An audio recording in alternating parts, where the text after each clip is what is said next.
Every revolution starts with a simple promise: overthrow the old, build something better.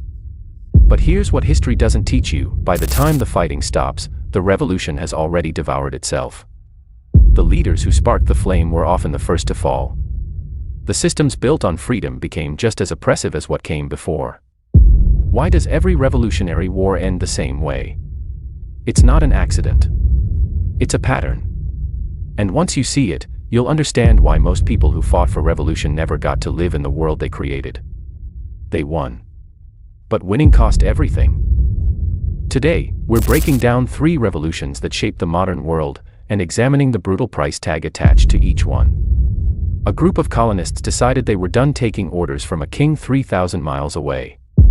The promise was radical: government by the people, for the people. No more monarchy. No more taxation without representation. Sounds simple, right? What followed was 8 years of brutal warfare. Not the clean, heroic battles shown in textbooks. Real battles. Soldiers freezing to death at Valley Forge. Families torn apart. Enslaved people promised freedom by both sides, then abandoned by both. By 1783, when Britain finally signed the peace treaty, America had lost approximately 25,000 soldiers. But here's the kicker: most of those soldiers would never vote, never own land, and never benefit from the system they bled for. Why? Because the revolution's leaders had no intention of sharing power with common soldiers. The Constitution was supposed to be the fix.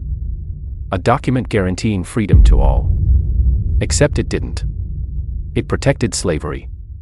It limited voting to white male landowners.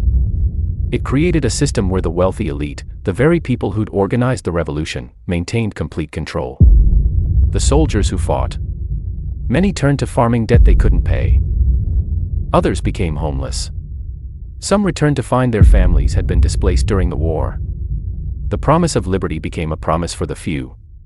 The many got a flag and a gravestone. But America's story wasn't unique. Across the Atlantic, France was about to make the same mistake, only worse. France was starving. Literally. Bread prices had skyrocketed. The royal family spent money like the kingdom's resources were infinite. Common people were eating grass. They were done. What started as protests for food became demands for representation, then exploded into a full revolution. The storming of the Bastille. The Declaration of the Rights of Men. For the first time in European history, citizens were challenging not just a government, they were challenging the entire idea of monarchy itself. The vision was beautiful: liberty, equality, brotherhood. A society without kings or nobles. Where merit, not birth, determined your place. It was inspiring. It was also impossible to achieve through violence. And that's where everything spiraled. The revolution wasn't going to stop at toppling the king. By 1793, the French Revolution had become a killing machine. The revolutionary government decided that anyone opposing their vision was an enemy of the people. That included moderates. That included former allies. That included anyone who asked questions. The reign of terror lasted just over a year, but it executed approximately 40,000 people. Nobles were guillotined. Politicians were guillotined. Artists, scientists, priests, and ordinary citizens were guillotined. The revolution devoured its own leaders. Robespierre, the man who championed the revolution, was executed by the very machine he'd built. Here's the dark truth: more people died during the terror than during all the actual battles of the revolution combined. Freedom wasn't being built, it was being enforced at knife point. By the time Napoleon took control in 1799, offering stability in exchange for power, the French people were exhausted. They'd traded a king for a dictator. The system changed. The oppression remained. Both revolutions followed an identical script. First came idealism, the vision of something better. Then came bloodshed, the cost of making that vision real. Then came the twist: the leaders who'd started the revolution became the new oppressors. This wasn't a coincidence. When you overthrow a system through violence, you build a government designed to maintain power through violence. The tools of control don't disappear. They just get new managers. The American Revolution created a system where enslaved people remained enslaved for another 82 years. The French Revolution created a system that eventually crowned Napoleon emperor. Both promised liberation. Both delivered a new cage with a different lock. But these weren't the only revolutions that followed this pattern. And understanding why it happens teaches us something crucial about power itself. Fast forward to 1917. Russia was starving, just like France had been. Workers were dying in factories. Peasants were enslaved to landowners. The promise of the Russian Revolution was radical, a classless society where workers owned everything. What followed was the Bolshevik takeover, the Russian Civil War, and eventually, the Stalin era. Millions died. The classless society became a dictatorship. The workers who'd sparked the revolution became prisoners of a state that claimed to represent them.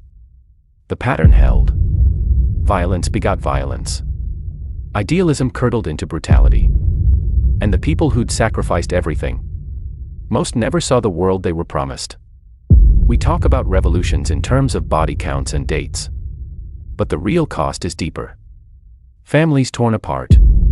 Trust destroyed. Entire generations traumatized by violence they were told was necessary. A soldier from the American Revolution couldn't own land. A peasant who survived the French Terror couldn't speak freely without fear. A factory worker who survived the Russian Revolution lived under constant surveillance. They won their revolutions. But the world they inherited was built on the graves of millions. The answer is uncomfortable. Violence selects for people willing to use violence.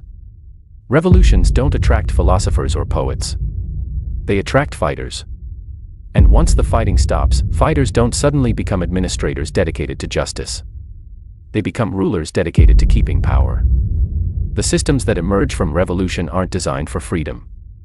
They're designed for control. Because they were built by people who understood control through violence. So here's the question that rewrites everything. If every revolution ends this way, with new oppressors replacing old ones, is revolution ever actually the answer? Or are we watching the same tragedy play out across centuries? There have been over 200 revolutions in recorded history. Most followed this exact pattern. But there was one revolution that ended differently. One that managed to create genuine systemic change without descending into terror. And the reason it worked? It had nothing to do with violence. It had everything to do with something the others didn't have.